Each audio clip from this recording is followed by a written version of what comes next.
Hey guys, what's up? Bisectatron here from One Hive Gazette, here with the next video, and today we are looking at some of the top Town Hall 11 attacks from the Premier versus Invite CWL All-Star Clan War that went on during this bye week. I'm experimenting with some new microphone settings so you guys don't hear all my roommates and cluster mates, as they're called, in the background. So I'm doing a lot of different settings, so we'll see how it sounds. Hopefully my voice still sounds normal and it cuts out a lot of the background noise that you would otherwise be hearing. So we'll see how it sounds when I listen to it back. But anyway, like I said, this video we're looking at some 11v11 attacks here.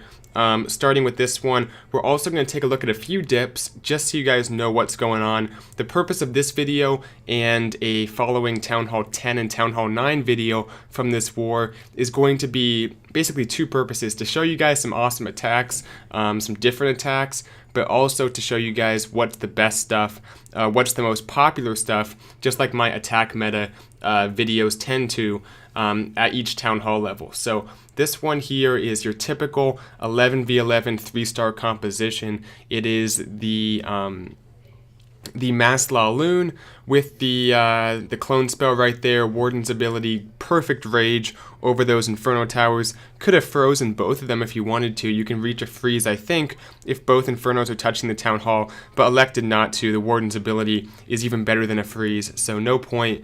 This base is completely destroyed. The Lava Hound does pop, because I think something lures it, not sure what, but the Lava Hound did come out. That's actually kind of weird. I don't know why it came out. I must have missed something.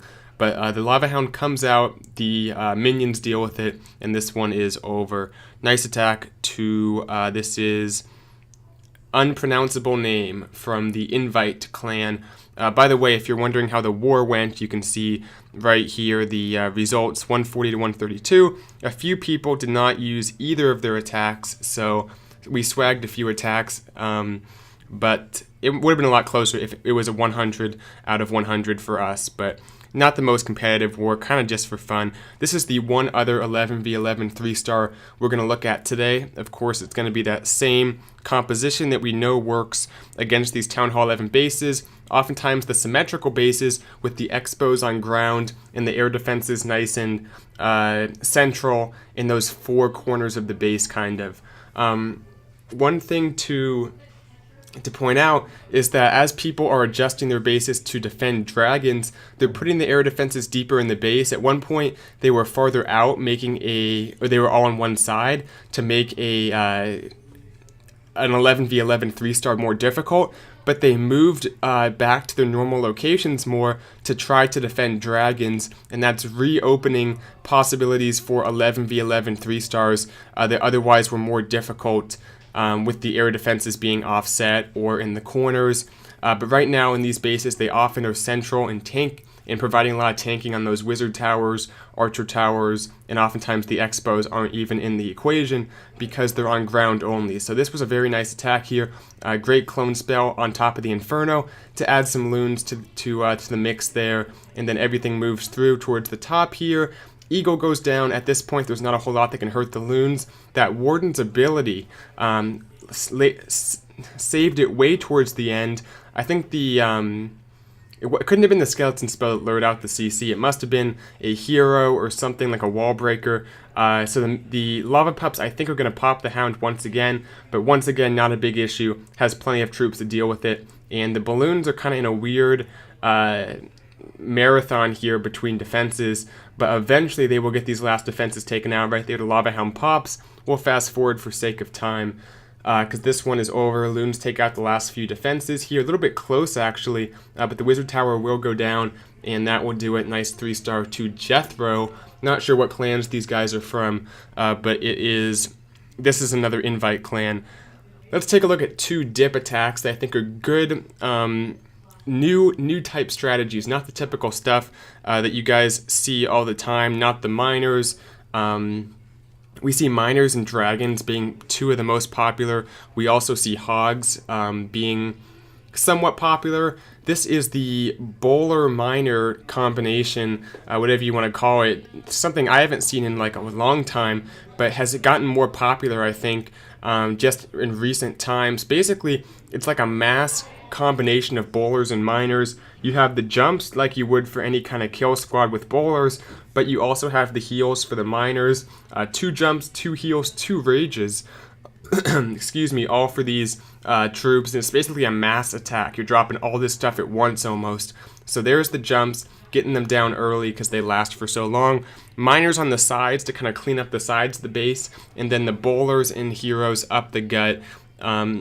Oftentimes the way this works is it looks like the attack's going to kind of peter out when the bowlers go down, but the miners are still up towards the end, which typically is going to be what finishes off the base. Part of the value of this attack is that you get the Warden's ability, if you do it right, on almost all your troops. So incredible value from the Grand Warden, and he also gets that life aura, I think it's called, on both the miners and the bowlers. So nice split. The miners at the bottom clearing out some trash right now. His troops kind of halted towards the back end of this base. There is no jump spell, but the miners will continue on. He used all the spells early, which is what you want to do. Once you get to the back half of the base, especially when there's no Inferno Tower, spells aren't that necessary because the miners are tanky. They're going to not get taken out that easily. Plus, if you have the Queen's ability and some Golemites still tanking, you can get the job done. So nice attack here to N @H exclamation point D, whatever that means. Nice hit. Let's go ahead and take a look at one more dip attack that was something a little bit different that I have been seeing just recently, the last week or so. I think I've seen a few YouTube videos on this, and I think I've seen a few attacks using this, but not a few weeks ago. I almost never saw this. Maybe I'm just late to the party. Maybe people have been using this for longer, but it is the Mass Baby Dragon attack at Town Hall 11. It's kind of a mixture. It's kind of like Baby Dragloon, you can almost call it, and it has Lava Hounds. So that's a long kind of abbreviated name you can come up for, but it is the Baby Dragon Loon Lava Hound. Typically you bring 2 hounds, one in the CC, one of your own, then about 15 or so baby dragons, and the rest loons. I've seen 2 clone spells, but 1 clone spell is typically enough. You want to clone those loons is the idea, just as you do in a dragon attack. So it's very similar to a dragon attack, using the heroes to funnel as you would. Just a different kind of force moving through. Instead of dragons, it's baby dragons, which you don't think of as being as good because they don't get that ×2 damage boost when they're alone. But even still, they're tanky, those level 5 baby dragons.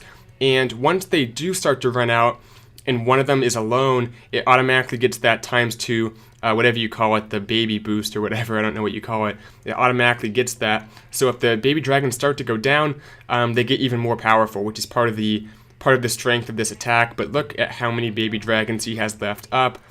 They're faster than dragons, and I think they attack quicker than dragons, so they're just a little bit more efficient, and I think a better option often at Town Hall 11. But you're going to have to experiment in friendly challenges and stuff to see which is better, because they're a very, very similar thing to dragons. Pretty much the only difference is instead of like 7 dragons or 8 dragons, you have 15 baby dragons. Besides that, almost the exact same attack. So maybe go ahead and experiment with that. But this will do it for the Town Hall 11s from this war. Just some highlights from 11v11 and 11v10. Stay tuned for the 10v10 and then the 9v9 attacks from this war. Gonna make a video on each of those, so that will be coming out very soon. But thank you guys for watching, and I'll see you in the next video. Bisectatron out.